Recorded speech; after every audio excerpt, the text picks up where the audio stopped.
What is happening? It's Ben Sheppard here and welcome back to RunThrough TV. Okay, let's crack on and meet today's guest.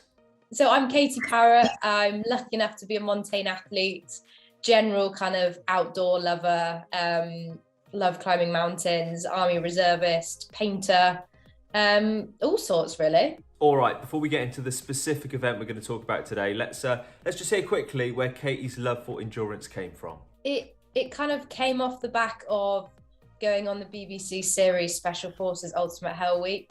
I entered that as a very naive 24-year-old with someone that enjoyed fitness but had never really pushed myself at all. I don't even think I'd ran a half marathon at the time, and ended up surprisingly doing quite well in the show, so getting to the final, which I suppose revealed a physical and mental resilience that I didn't know I had, and sort of opened this world of endurance and wanting to sort of really see how far one can push themselves. And since then, she's pushed herself a lot. I mean, like, a lot. And the latest challenge, an incredibly special one. And look, I'll let her tell you about it. So I've just come back from North Sweden, where I took part in the Montane Lapland Arctic Ultra. So it was a 185k endurance event, which crossed into the Arctic Circle and then back out again. Had to pull all of my kit in a pulk, so everything I needed to survive, essentially, all my food, cooking equipment, clothes, sleeping bag, which was rated down to -40, all the appropriate sleeping mats, a bivy bag, huge amounts of snacks. So everything in my pulk that I needed to survive in case anything went wrong. And it was incredible. It was at times extremely hard.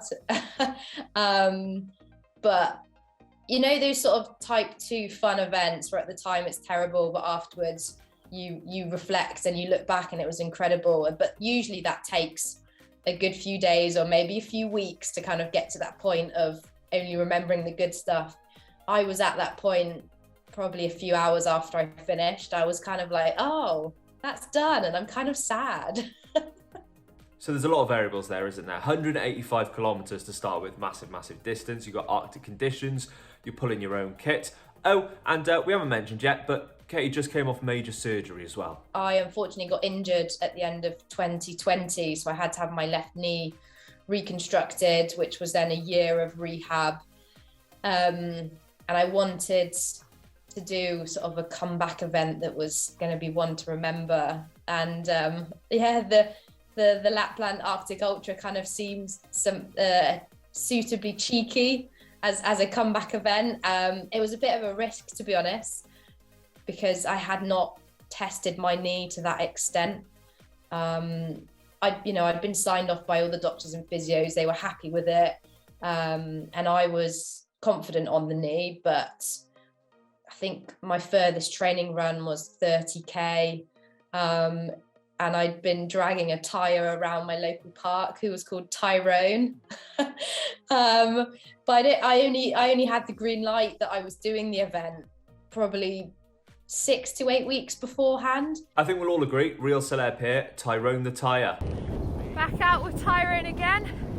The weather is still just as horrible, but I've got my big brother and my training buddy with me today. Woohoo! Good eggs. What an absolute legend. Hey, we've already discussed some of the challenges that Katy faced, so what were her expectations then for the race? I mean, I'm not one to ever give up.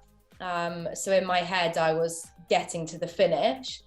I guess my knee was always a slight concern. If that didn't cope with it, then it wouldn't have been worth the risk of potentially re-injuring my knee. So that was one thing that sort of played on my mind. But as I got into it and I got used to my kit and I got used to pulling the pulk on the snow, my confidence did grow massively. And I did initially I went into it thinking, if I crawl over the finish line with half an hour to spare, I don't care as long as I finish.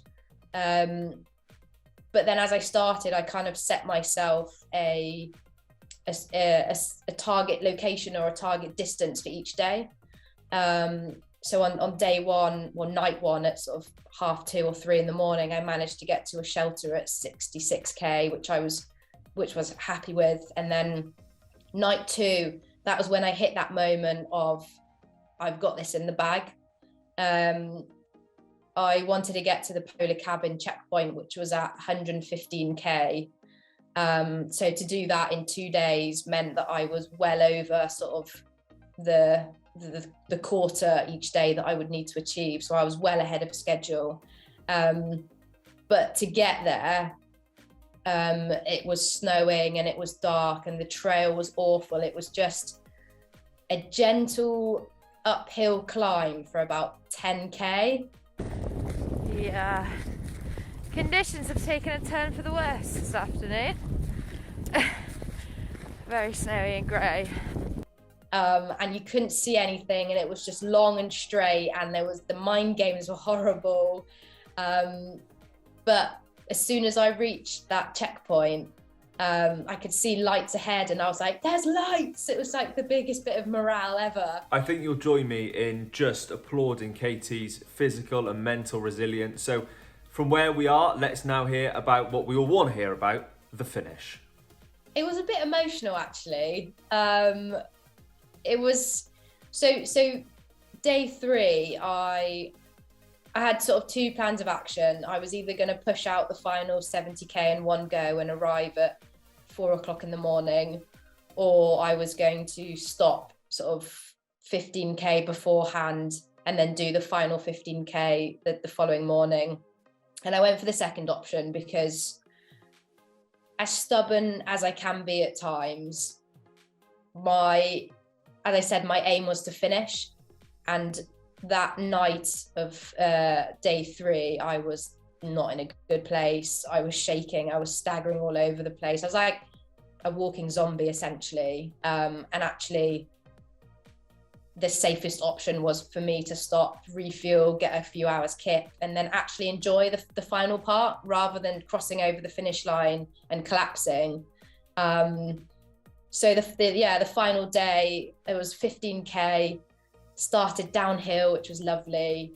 And then some of the film crew came out to sort of film me on the last stretch, and then jetted off on their skidoos back to the finish, and were like, oh, I reckon she'll be another 2 hours. But I actually had like a real burst of energy and ended up running most of the final 5k. And then arrived in sort of 40 minutes later, and they're like, what, she's already here. And yeah, it was emotional crossing the finish line, because, you know, it was 3.5 days of not much sleep. But it was a relief. It was that confirmation I needed that, okay, I'm back in the game. Which was a really great feeling, and the medal was massive as well, which is always nice to receive. What a legend Katy is. Thank you so much to her. Make sure you do go and check out her Instagram as well to check out more highlights from what was an incredible race. And I know she's got loads planned in the not too distant future as well. So Katy, thank you again for coming on RunThrough TV. Anyone else you'd like to see on RunThrough TV in the not too distant future, do pop it in the comment section below. Make sure you do give this video a thumbs up, and I'll catch you again soon on RunThrough TV.